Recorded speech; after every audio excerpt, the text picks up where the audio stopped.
the national narrative is you have to have a college degree to get a, quote, good job. One of the things that's missing to make informed choices is the data that shows, well, what happens to the 62% of people who don't finish or start a four-year degree?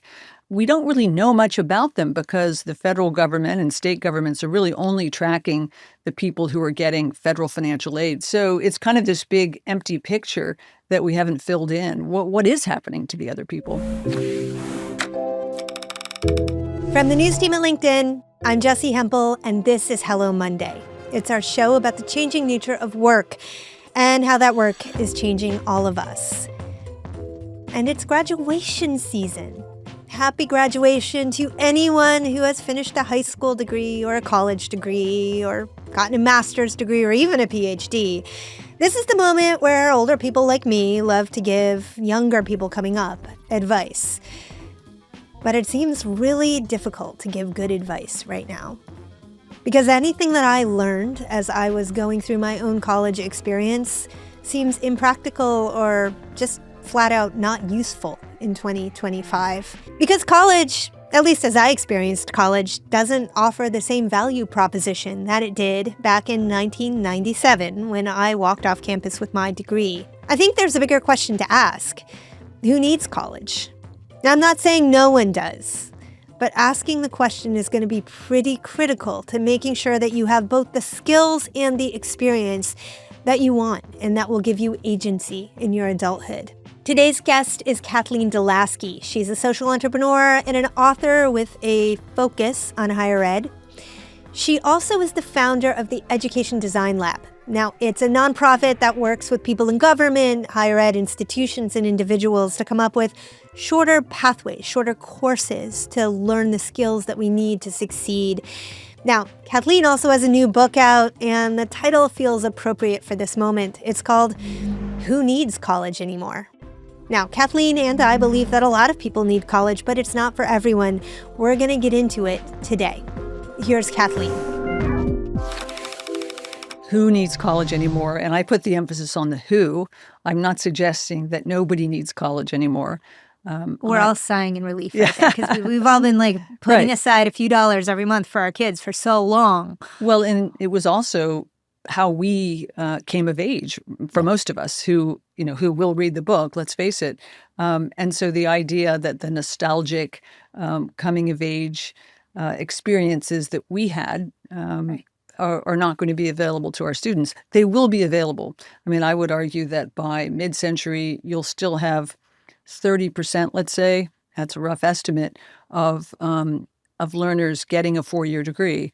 But the other pathways will be more visible, and the outcomes and the success that you can have with those pathways will become visible. And possibly with less debt, that people will feel like they have an array of choices that today they still don't have. And that is both a good thing and a challenging thing, right? An array of choices means that we can make an informed choice, or that we can choose wrong. That's a scary proposition. That's right. And I think one of the things that's missing to make informed choices is the data that shows, well, what happens to the 62% of people who don't finish or start a four-year degree. And it's a huge number, and we don't really know much about them because the federal government and state governments are really only tracking the people who are getting federal financial aid because the colleges are required to report the outcomes. So it's kind of this big empty picture that we haven't filled in. What is happening to the other people? So to take a step back, what we're talking about is this is a conversation happening in the United States. For those of you outside of the United States, might be slightly different. But more than half of the adults entering the workforce are not entering with a college degree right now. Some subset of those folks never went to college. Another subset of those folks never finished. Correct. Right? Yeah, about 40% of people who start do not finish. It's hard to fathom. You think of, you're going into this gauntlet and you're being spit out. And yet we have very noble efforts of which I know I was a part of, which part of what led me to this, where we're trying to help more people get in and finish. And we're making some progress in that, But the fact remains we haven't moved the needle very much on that, on that number of 60% who don't ever achieve a four-year degree. And yet we tell, the national narrative is you have to have a college degree to get a, quote, good job. Whatever a good job is in Right, 2025. right. Right. Well, it's worth going back to, say the point where I finished college and entered the workforce, which was, mid-90s, and asking the question, what did we think college was going to do then? And did it do a good job at it then? And it's my assumption that actually it was fairly straightforward at that point. It was going to prepare most of us for a professional work life in which we could make more money than had we not had that degree. And if we needed to take a little debt to incur that degree, it would be worth it. We would most likely be able to pay it off. That's right. That was the calculus. And the narrative then also was college or bust. Right. Unlike if you go back to my day, I'm, significantly older than you.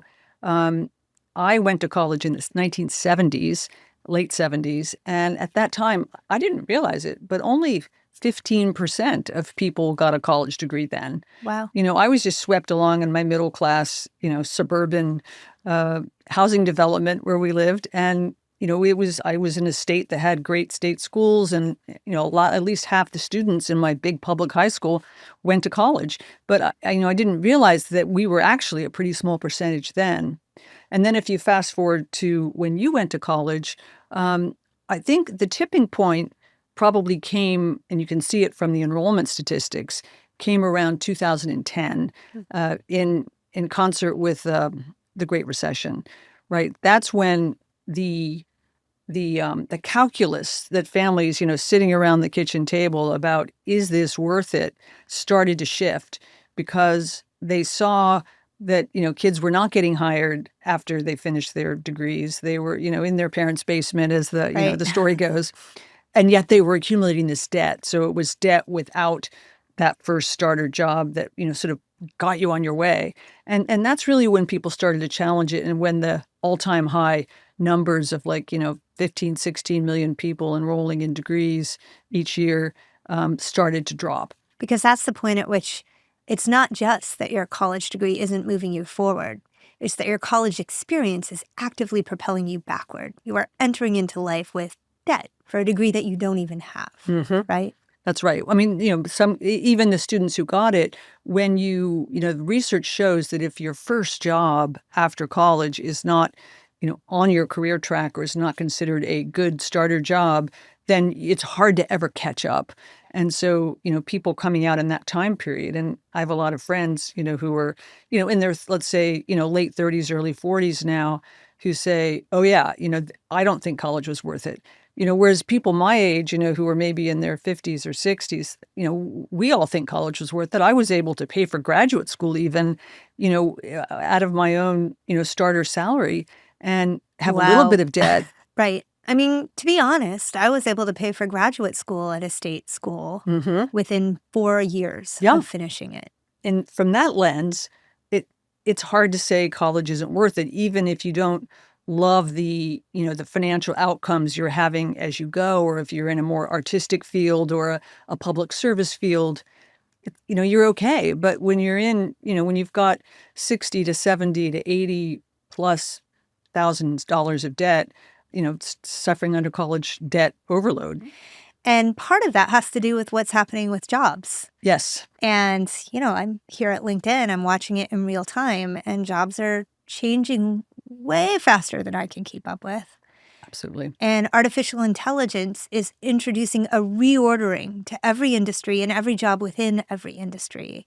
And so it's a bit of a head scratcher how you prepare for this first step of a career that isn't itself perhaps beyond naming, I feel bad for the students who are in it right now, because it is, we're probably in the midst over the past 5 years and maybe the next 3 to 4 years of the biggest skills shakeup, since the beginning of the Industrial Revolution. Yeah. How do learners navigate it? I mean, I'll give you an example. I'm in Pilates class with a 24-year-old who was a studio art degree, right? And she just finished, and she said, okay, I've I learned graphic design because I knew I wouldn't make money as an artist, but now I hear graphic design is going away and I can't get a job in graphic design. And so I'm thinking about UX or UI, and she's very, entrepreneurial, and I think she'll figure it out. But it's, it's disconcerting, isn't it, to come out of your training and realize it's like, the world is crumbling around you. And there's also an optimistic way to look at it. True. Which is that the world is reconstituting. Love that. All the same, it is a great moment to ask ourselves, okay, well, who should go to college? Mm-hmm. And so I'd love to spend a few minutes on that, because you have a perspective on the fact that there are people for whom college is absolutely the right decision. Right. And then I want to talk a little bit about what are the other options for learning the things that we need to learn that will set us up well. Great. So I actually do try to answer the question, who needs college anymore? The organization that I founded a little over a decade ago, the Education Design Lab, is set up using the methodology of human-centered design. And when you're using a design thinking lens, you look at the unmet needs of your users, right? And in this case, the end user is the learner.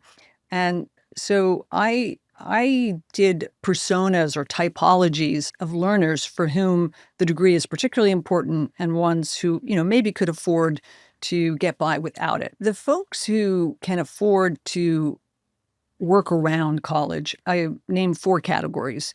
One of them is someone who's what you might call overage, right? If you're not in that adultification period of your life and your frontal cortex is already formed and you're 25 years old, like, you think you need that piece of paper. And the answer is actually you need it for certain jobs. If you've suddenly decided you want to be a lawyer, yes, or a doctor, yes, you've got to figure out how to, get into the gauntlet at, the ripe age of, 25 or 30.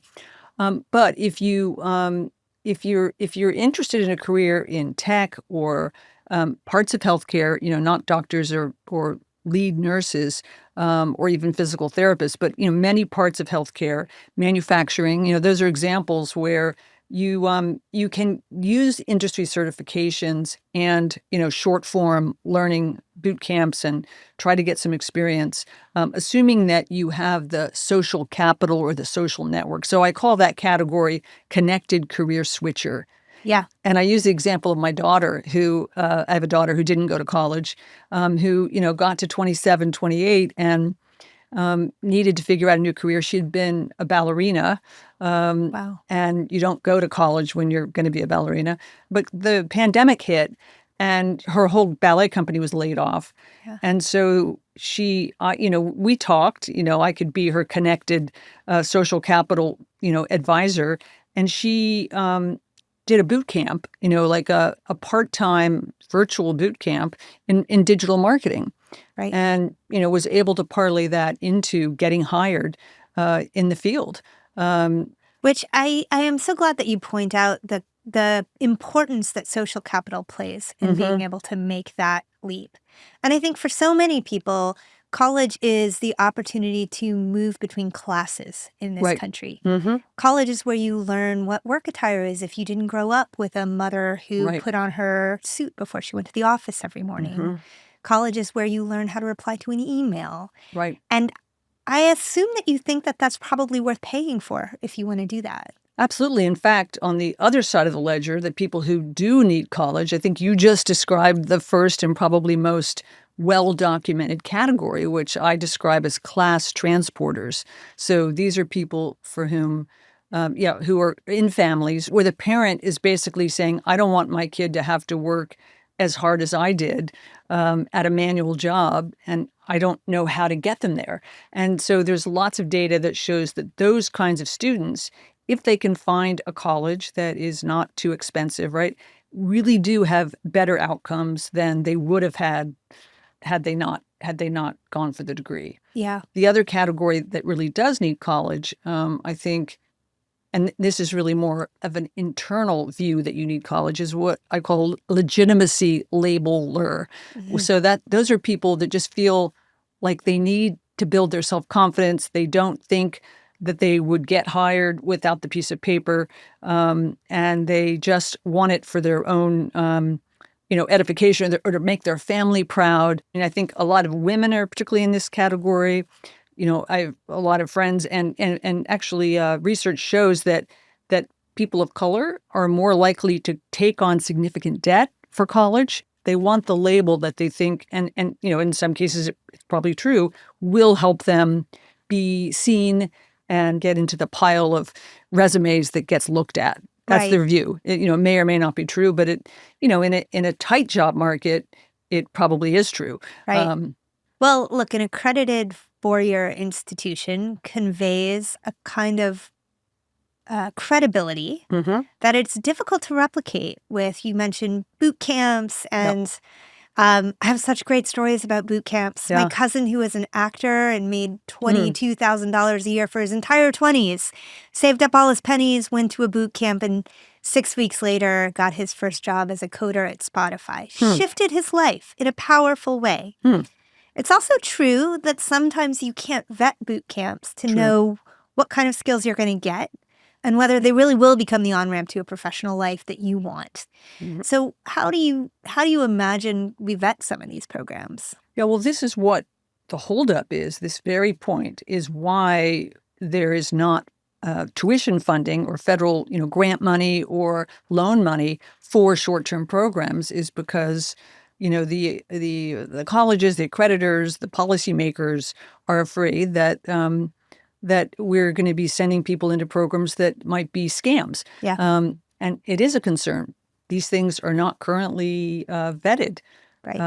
And so there's a movement to try to do that at the state level, which I think, it's going to take a couple of years to get the kind of outcome data, because you have to follow people that have been through the programs to see how they do. Right. And that's part of what my organization, the Education Design Lab, is doing with community colleges. We're actually working with about 100 colleges right now to create these boot camp-like short-term pathways with the regional employers, and then setting up a data construct to try to get the outcome data. I love this as a viable path, right? So maybe walk us through an example of what that might look like for somebody who's maybe new to this idea.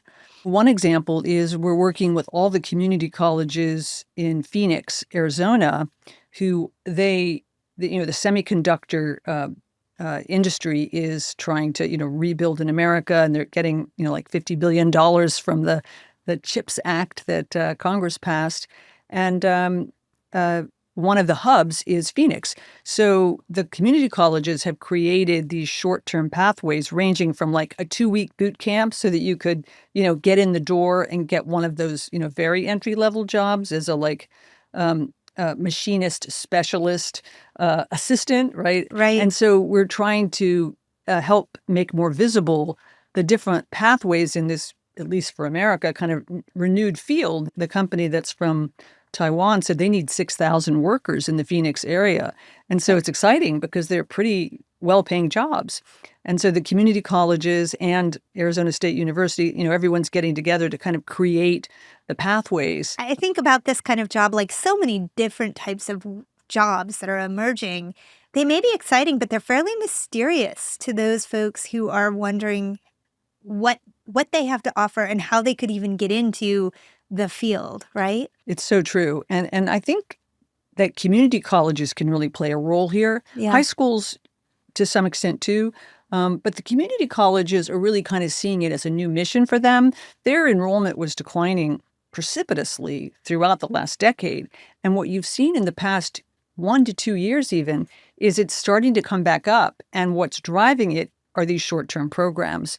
And so what it says to me is that learners kind of get it, right? They want to enroll. I mean, they want to go to a college to become job ready. They just don't necessarily want to spend 4 years getting it. And that's what the newest statistics show us, is that people want, I hate to say it, just-in-time learning. Well, and also they want to be able to afford it. And Right. I would assume that this is a more affordable approach often than a 4-year degree. Oh, absolutely. I mean, you can take a community college course often for, like hundreds of dollars rather than thousands. And it's usually in your community, or you could do it online. But where this is going, I think, is it's starting to lay the groundwork for what I describe in the book as a stepladder approach to college, where all but the most elite colleges, they're never going to change. They don't have to. But everyone else, all the other, your average college and your community colleges are going to create these opportunities for you to come in and out of the institution and build your earnings power and have a credential of meaning in a very short order, 2 weeks in the case of the semiconductor industry, to ranging to 6 months to 1 year. And then you can come back, and they're trying to construct these part-time so that you could do them while you're working. And that's, kind of mind-blowing that we could have a situation where the working adult can, actually have a full-time job and build these credentials on the side.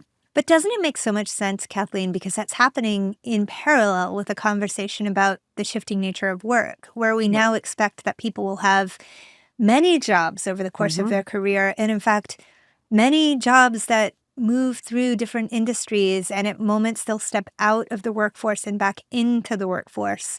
And it makes sense that we would weave education into that process as we went. Absolutely. It's just, I think the mindset is there, right? But executing, like, the colleges are hamstrung in many ways. Community colleges, in some ways, it's easier for them than a 4-year university that you or I might have gone to. They can be more nimble to create a program and get an employer to come in and teach the AI skill or the logistics skill. It's harder for the universities because they're set up in a way that, the cash cow is that those first 2 years where you're taking all the general liberal arts courses. Right. And if people don't want those, and we can talk about, what problems that causes, but if people don't want those, it's hard for them to figure out how to fund the enterprise. Well, so I am very curious. It's impossible not to notice the way in which higher education is being forced through a reckoning, the likes of which I've never seen, a reckoning internally and externally to define what it is, what its value is, and why it matters. And I'm just curious your sort of step back take on this moment for higher ed. Yeah, well, it's interesting to me. Obviously, I've been working on what you might call shorter term pathways or alternatives or options to the 4-year degree for over a decade. But it's been interesting to watch the rise of Trump's appeal in relation to people who feel that they are on the wrong side of the economic divide, and to some extent, the diploma divide is partly behind that, right? Yes. Like they can't get the jobs they're seeing. They feel like they're not respected. This idea of the coastal elites is very wrapped up in the idea of like where you went to school, right? Right. I'm sympathetic to the, rise of populism that brought Trump to, power yet again. But what's been, surprising to watch, and it may change over the spring and summer, is we haven't seen a blueprint, if you will, for like, okay, how do we support the non-elite college pathways for people if he and his folks are going to, tear down or denigrate the elite university. It's like, okay, well, what's the alternative? He hasn't really talked about that yet. Right. Well, and we are going to need for people to continue to learn. Right. That is right. a staple of Western society, right? So now I want to get real practical with you. Okay. I have a 6-year-old. I have a 3-year-old. The first thing I did upon taking both babies home from the hospital is start one of those college savings accounts. Yep. If I'm honest with myself, I tried real hard to say at their birth, I want whatever you want for yourself, child. Yep. And then in my head, I thought, I wonder where he'll go to college, right? Right. How do we rethink practically our savings plans and maybe more philosophically how we conceive of success for our children? I would argue yes and because I don't know whether there will be cross currents that get in the way of some of the trends that we're seeing. So I can't predict when let's see, we're talking 10 years, you'll be, taking your son on college tours, right? I guess so. If he's wanting to do that. I would hedge your bets, of course, right? Yep. So I think definitely save the money, but also worry about or think about the narrative that you're creating in your household or at your kitchen table. Yeah. The narrative at my house was, do your homework or you're going to be flipping burgers at McDonald's. Yeah. And boy, was that, cringeworthy. Yeah. Looking back on it now, right? Oh, you got to be gentle with yourself. But yes, I Right. mean, we don't have that narrative. At that time, in Yeah. the 2008s, 9s, 10s, when my kids were in middle school, and I had one that was neurodivergent, undiagnosed, on the spectrum, but yet incredibly bright, and couldn't figure out why they weren't doing their homework or turning in work at school, and ended up not being able to apply to colleges at all.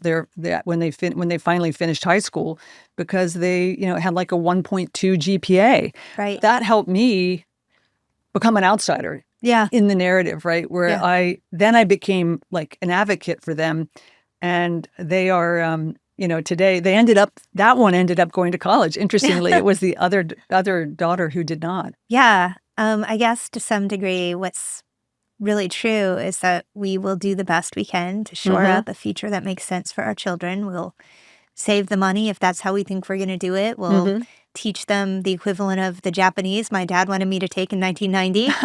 Right. And inevitably, it'll be like slightly the wrong array of things because we Mhm. humans aren't great at predicting the future. But if we're flexible and resilient and open to the idea that it might be different, maybe that's the best path. Yeah, I think the key is exposure to the variety of kinds of careers that whatever you see coming down the pike, because it'll change. But for them to see even theoretically, like categories of things that interest them, and this idea that you can help them become tinkerers in learning how to learn. I mean, that's the mantra that I teach at the college level now, and that's the mantra that the best thing we can equip them with, our students, is learning how to learn. That was Kathleen deLaski. You can find her new book, Who Needs College Anymore? Anywhere the books are sold. You should check it out. And I really want you to walk away with some big picture thoughts from this conversation. The first is that this idea that a 4-year degree is the only path in life is just outdated. It's not true for most folks in the United States already, right now. 62% of young people in the United States don't get a 4-year degree, and we need to better understand their pathways to success. It's worth studying them. Okay, second, community colleges, short-term programs, boot camps. There are so many ways to get the skills we need to be successful at the things we want to do in the world. We need to get more creative in thinking about these ways. We need to look and see what's available to us right now, whether we are 20 or 35 or 55.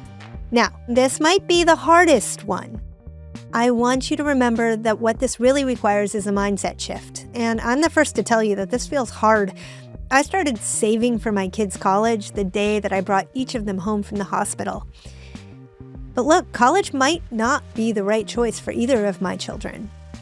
And I need to be open to that, to be paying attention to the world, and to give them the resilience and the strong foundation they need to make their own choices and to support them in those choices. If you want to talk about how you actually do any of this stuff, please come join us at office hours this week.